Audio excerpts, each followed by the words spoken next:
All right, we got something else, bro. Next, we got why this bird could be threat to international security. Let's get it, bro. You know I'm here for it. Hey, I ain't gonna hold you. I was on what you called the other day. I was on TikTok. Yes, I was on TikTok looking at this thing right here, bro. This is an owl. This is an owl, bro. Like they move their head around. I was just looking at like I was so fascinated about it, bro. Like they move their head like this or something. I don't know. I don't know. It's like some hypnotized type stuff. But yeah, man.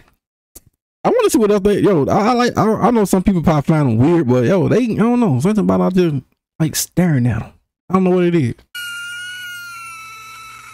Not even Dr. Seuss on Adderall and a deadline could cook up a bigger threat to national security than this bird. Owls are like real life cryptids. Hey, I thought you can have owls for pet as pet. I think some people can though. Avian aliens that overslept and missed their return flight home. If cameras weren't real and you'd never seen one, you would not believe this bird existed on the same planet. And that's all the intro we need, because we can start right here with an owl giving you a backstage VIP pass to its eyes. Owls have ears, and no, they're not here, but on the sides of its face with feathers covering it like a comb over covering a bald spot. Call it alopecia. I can't tell you how many licks to get to a Tootsie Pop's G-spot, but it takes 2 fingers to get to a Hoot Ninja's control center. And speaking of seeing, that's another thing. Owls don't have eyeballs, more like eye tubes that can't move and are locked in their sockets, which is how a bird already associated with death can be on straight exorcist timing, able to turn their heads 270 degrees without divorcing their skulls the Antoinette way, thanks to special blood vessels in the neck. And the only reason they even have to do all that is because as creatures of the night, they have giant eyes to catch enough light to see. They're like some vampires. Think of the chronically perked out primate, the tarsier. But owls also have small skulls, so having eyes built like rods is the only way they can fit. Owl eyes are huge. For reference, if human eyes were proportionally the same, we'd be walking around with glimpse globes the size of grapefruits. I really can't stress how much of a cheat code those are. Some, like the Oriental Bay, can see with their eyes closed. Those eyes might be the biggest self-report that owls aren't from this earth. Quite possibly literally. You can tell a lot about a person from their eyes, and the same goes for owls, but with their color. I did say creature of the night, but not all of them are nocturnal.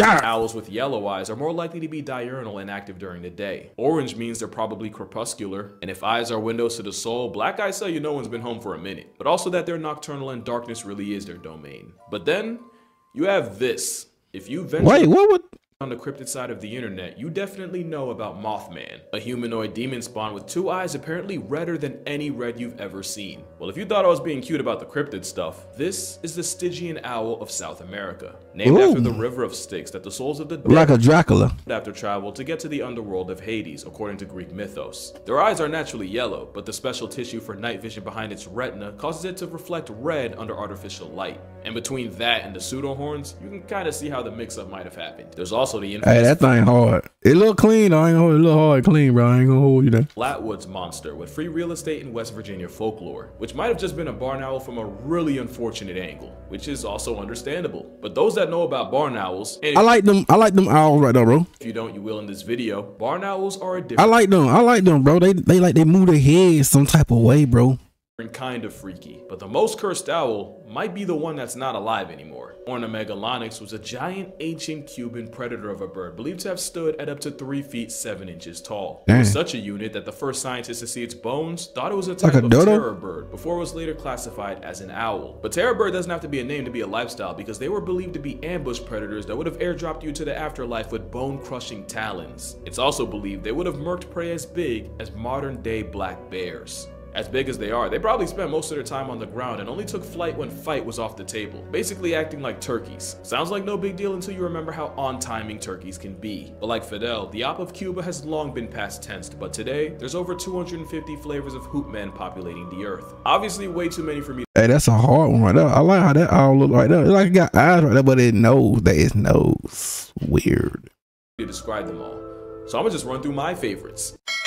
This is the largest owl in the world, the Blakiston's fish owl. Oh my God. Distinction off a mostly pescatarian diet, clearly cut from the same cloth as his decommissioned Cuban cousin. And then you have the owl just bigger than a Coke can with less gravity than a golf ball, the elf owl. But that doesn't stop this undersized muppet from being a menace to scorpions, among other things. This is a great horned, also called a tiger owl, but not because of their colorway, but because they're like nature said it and gave an apex predator wings. I'm gonna get to them later, but just know, this aggro Tweety is to other owls what orcas are to the cetacean race. There's my personal favorite, the snowy owl, a battle-tested survivalist able to live in one of the most unlivable places on Earth. But they're also proof that white Air Force energy can be just as much of a headache. There's a saw-whet and a spectacled owl, which are cute enough to make me rethink the entire narrative of this video. There's a Eurasian eagle owl, whose run puts that same narrative on life support, and who I'm only thinking of now because of the one named Flacco I saw at the Central Park Zoo before he escaped and became a regular Manhattan resident. That is, until he hit a building and was diagnosed with death. R.I.P. Flacco. And here we have the powerful owl, and yes, that's its honest to Abe name. It's another one with a Jurassic pedicure, which means it can take down some of the biggest prey of any owl. It's an owl that copied a hawk's homework and changed some of the answers, and with a name like that, you can probably guess where it's based. In fact, I don't even think I really need to Australia. With owls seasoning every place on Earth that isn't Antarctica, owls obviously have different looks, but also different sounds. Whoever told you they only hoot lied more than an underage owl. And while hanging with owls is usually a hootenanny, if you're neighbors with caterwauling barred owls, you'll wake up to the set of Planet of the Apes. They're not all bad. The western screech owl sounds like a fumbled ping pong ball. And you can't tell me the eastern screech doesn't give Kentucky Derby. But you won't find an outburst that's more to blame for mental anguish than the banshee-coated barn owl. Yeah, I like them. I like them. They got the weird face head thingy. I like them type of owl birds. What else? Yeah, they got that weird face, that weird little face. I like it, bro. I know it's weird, but I like it. Oh, it look aggressive. I'm trying to tell you, there's something about barn owls. Sound might arguably be the most unsettling thing about them, and I'm not talking about the sound they make. You definitely know that owls have better hearing than a mom after you close the door a decibel above what's acceptable, but you might not know just how far nature went to give them the advantage. Those two ears we talked about aren't symmetrical. The left ear is usually lower than the right, which means an owl on the prowl can pinpoint exactly where a noise came from based on what ear detects it first. If it hits the left first, then the owl can be sure it came from below. Owls also have faces built like satellite dishes, or I guess technically the dishes look like owls. Either way, it collects sound and funnels it towards the ears. The wildest variant of this build is the great gray owl that honestly looks like it got its business punched in by nature. They have the biggest facial disc of any owl, meaning you can hide under 2 feet of snow and ice and still get got by a gray. They'll even blindly nosedive into the snow just like the Arctic fox, because same test, same solution. That's convergent evolution. Owls also figured out how to rearrange their feathers to change the shape of their disc, meaning they can basically shapeshift. Depending on the situation, owls can make themselves look bigger when threatened, or the changeling will do the opposite, either for camouflage or for the what the f factor. You see what I mean when I say no other animal has contributed more to cryptid culture? Imagine being the first person to see this IRL. But I'm not done. There's one more supernatural ability owls have that might just be the most OP of all, and it's also because of their feathers. An experiment by BBC Earth took 3 birds and had them fly from one researcher to another with several highly sensitive microphones to pick up even the slightest noise. First was the pigeon. No real surprise to anyone who's lived near them. Next was the fastest bird alive, the peregrine falcon. Again, pretty standard stuff. But then came the barn owl, and this is why I called them hoot ninjas earlier.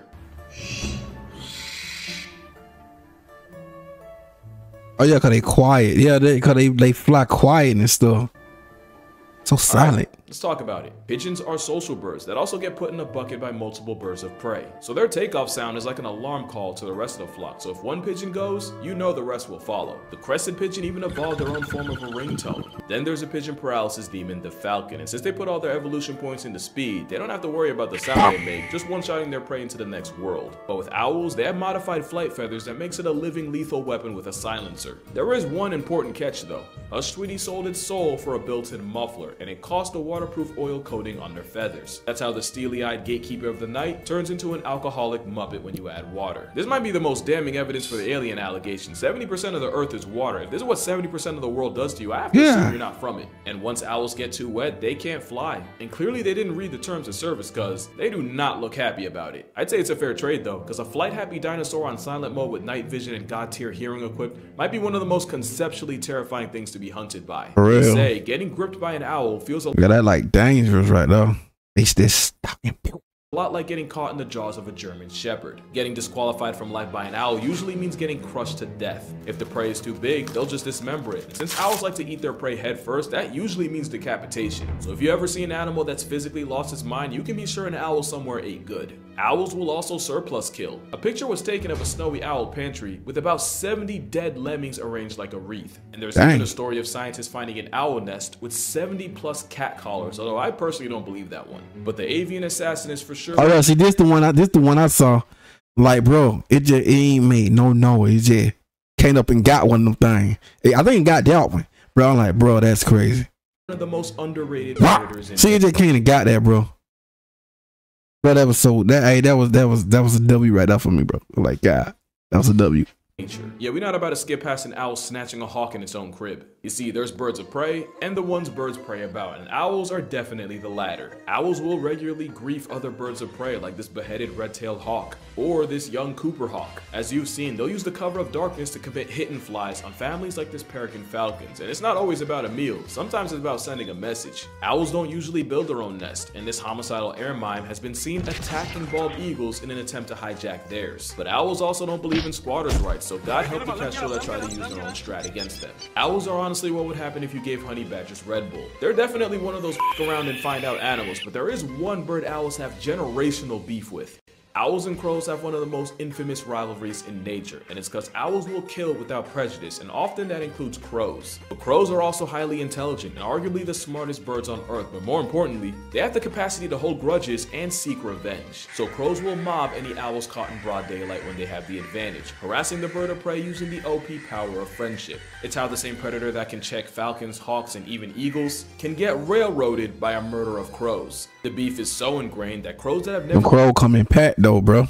Even seen an owl will instinctively choose violence, and owls will take out any single lone crows they can. And I know I've been saying crows, but ravens aren't exactly fans either, especially when an owl can change its Facebook status to nevermore. There's another bird of prey this flying deratio has major problems with: each other. Owls regularly hunt and kill other owls, and the two main suspects, the great horned owl from before and the barred owl. Barred owls are pretty competent predators on their own, and often they get victimized by the flying tiger. It's technically not cannibalism the same way a leopard eating a cheetah or a red fox flatlining its Arctic cousin isn't. It still feels wrong as hell. The barred owl can be a different kind of problem, which is why the US government has been trying to pass a bill to murk 400,000 of them. And if that sounds OD, it's because the flying invasive garbage disposal eats literally everything, to the point where they've been outcompeting the native spotted owl into near oblivion. The crazy thing is, life retiring 400,000 would barely put a dent in their population. Owls will also run fades with deer, and they're not afraid to press other land predators in their territory like coyotes. Snowy owls are a special kind of trigger happy since they have to compensate for having their nests on the ground.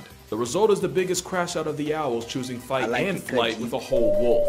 There have even been reports of them dive bombing polar bears that wandered too close. But for all their talents, there aren't really any documented cases of an owl putting a person in the coffin. That is, unless you believe the staircase owl theory. In 2003, Michael Peterson was convicted of murdering his wife Kathleen in their home in North Carolina, and according to the autopsy report, the cause of death was blunt force trauma to the head. But there's been legitimate theories that it was actually a barred owl that attacked her and caused her to fall down the stairs. The theory gained more traction when it was revealed that feathers were later found in her hair, and that the lacerations on her head were pretty consistent with getting mauled by an owl. Now, full disclosure, I'm not really that informed on the case, but even I thought that was a stretch. But crazier things have happened. Let me remind you that the entire world thought Lindy Chamberlain was guilty. Whole time a dingo really did eat her baby. We might never know for sure, but there's a reality where a man served hard time for a crime an owl committed. Now, you might come away from this video thinking I feel some type of negative about owls.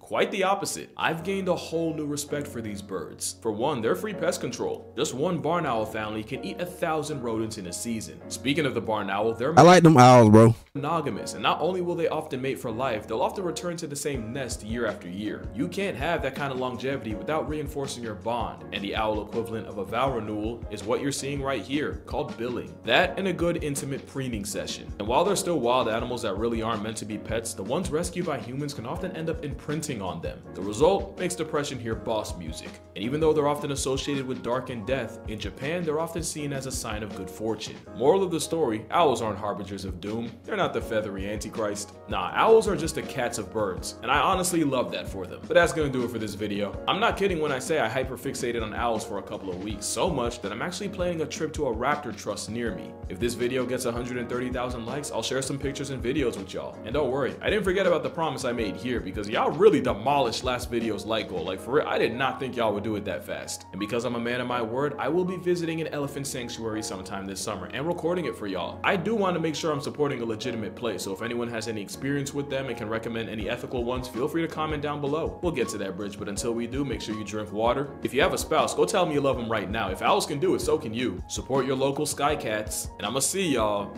in the next one.